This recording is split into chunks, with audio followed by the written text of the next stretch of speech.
여러분 반갑습니다. 한 주도 건강하게 잘 보냈나요?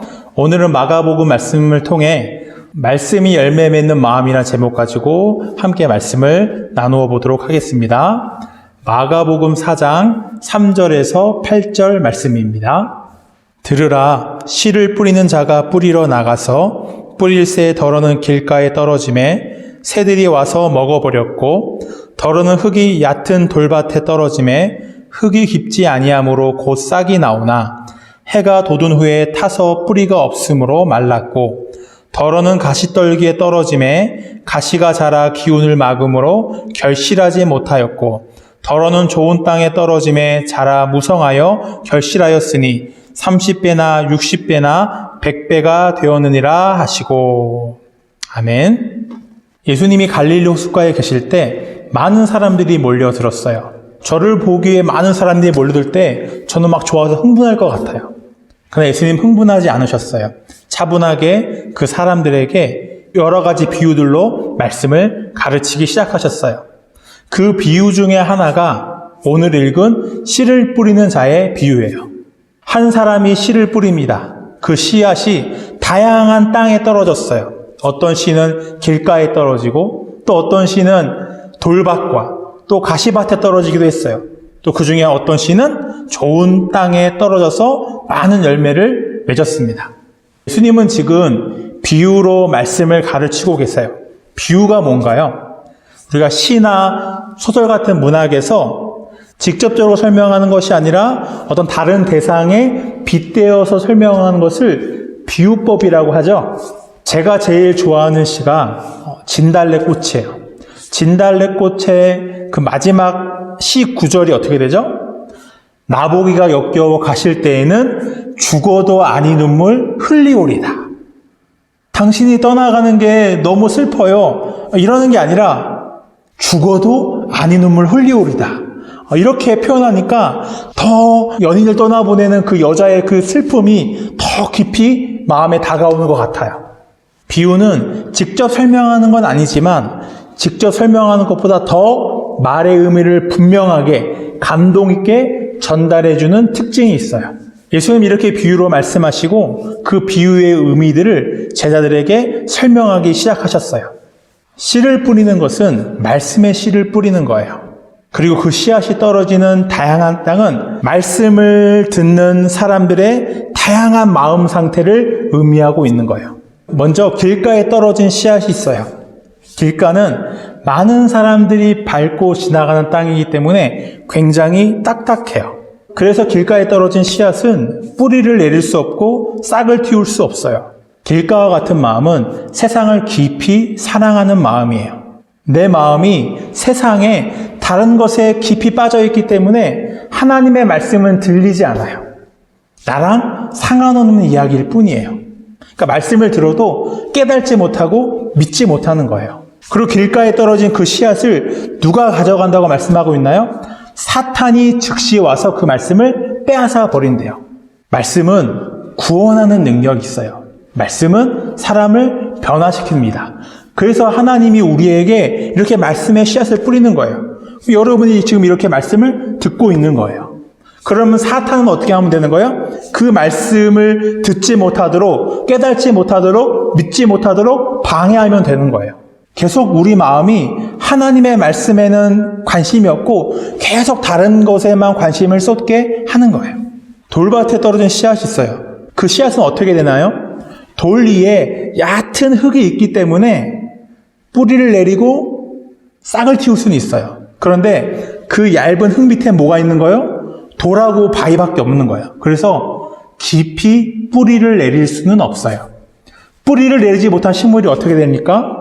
물과 양분을 제대로 받을 수 없기 때문에 강렬한 태양빛 아래서 말라 죽을 수밖에 없어요.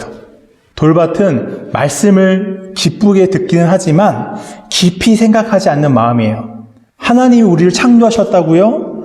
예수님이 우리를 죄에서 구원하셨다고요? 하나님이 정말 우리를 사랑하신다고요? 너무나 좋은 말씀이네요. 막 좋아하고 흥분해요. 막 예배에 열심히 나오고 막 교회에서 열심히 봉사하겠다고 해요. 정말 은혜 받은 것 같아요. 그런데 오래 가지 않아요. 조그만 어려운 일이 생겨도 언제 그랬냐는 듯이 열정이 식어버려요. 말씀을 듣고 이 감정으로만 반응했기 때문이에요. 하나님은 우리를 하나님의 형상을 따라 지성과 감정과 의지가 있는 인격적인 존재로 우리를 창조하셨어요. 그러니까 말씀을 들을 때 감정으로만 듣는 게 아니라 이성으로 말씀을 깊이 생각하고 말씀대로 실천하겠다는 의지도 함께 필요한 거예요. 이렇게 말씀을 우리의 지성과 감정과 의지 모든 것으로 반응하게 될 때 말씀이 우리 마음 깊이 뿌리를 내려서 어려운 일이 생겨도 흔들리지 않는 거예요. 끝까지 예수님에 대한 믿음을 지킬 수 있게 되는 거예요. 여름이 가까워지면 농부가 밭에서 가장 많이 해야 되는 일이 뭘까요?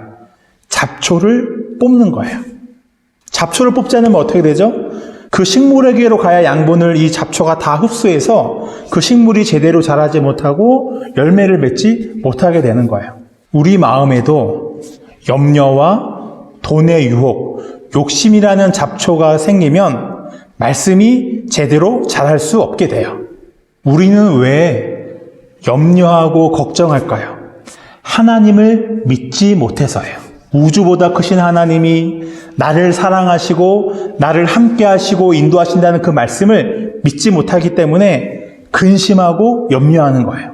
돈이 우리 마음을 유혹해요. 돈보다 빨리 우리에게 즐거움과 편리함을 주는 건 없어요. 아이들이 3살 이전에는 돈의 색깔을 잘 구분하지 못하죠. 그러니까 1,000원짜리를 줘도 10,000원짜리를 줘도 50,000원짜리를 줘도 뭐가 좋은지 잘 모르고 그냥 주는 대로 받아요. 그런데 이 아이가 4살, 5살이 되면 점점 돈의 색깔을 구분하기 시작해요.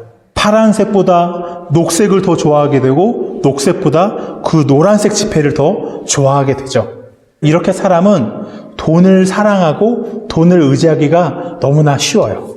또 세상에서 갖게 된 여러 가지 욕심들이 우리 마음을 채워요.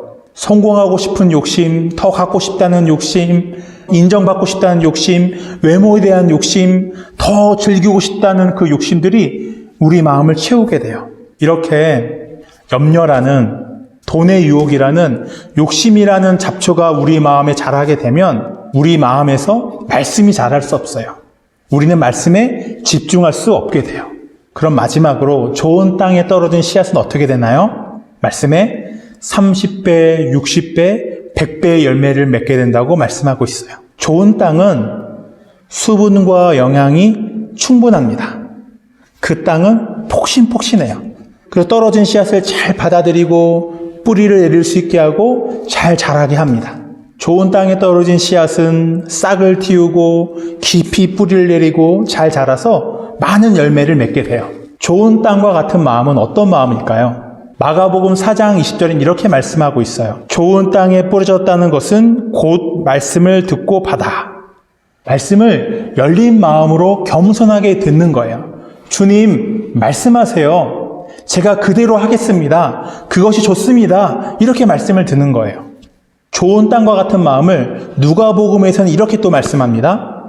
말씀을 듣고 굳게 간직하는 것이다. 말씀을 간직하는 거래요. 그러니까 말씀을 듣고 그냥 잊어버리는 게 아니라 이 말씀의 의미는 뭘까? 이 말씀을 내 생활에서 어떻게 실천해야 될까? 한 번 더 깊이 생각하는 거예요.